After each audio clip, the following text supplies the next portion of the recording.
கர்த்தருடைய பரிசுத்த நாமத்துக்கு ஸ்தோத்திரம். பிரியமானவர்களே, இந்த 275ஆம் நாளுக்கான விசுவாச அறிக்கை, அது மத்தேயு 8ஆம் அதிகாரம் 16ஆம் வசனம்.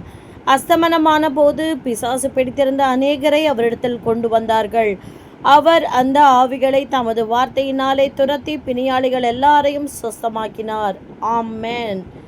பிரியமானவர்களே, இந்த நாளிலே ஒரு விடுதலையாக நம்முடைய சரீரத்திலே கண் பார்வை, காது கேளாத தன்மை, முடக்குவாதம் மற்றும் பேச்சிலே தெளிவில்லாத தன்மை, ஆவியிலே உற்சாகம் இல்லாமல் சோர்ந்து போனவர்கள் எல்லாருக்கும் ஆண்டவர் இந்த நாளிலே விடுதலையாக ஸ்தோத்திரம். என் எல்லைகளில் எல்லாவற்றையும் கர்த்தர் துரத்தி விட்டார் என்று அறிக்கை செய்யுங்கள்.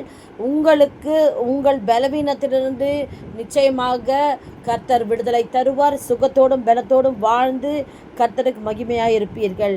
God bless you.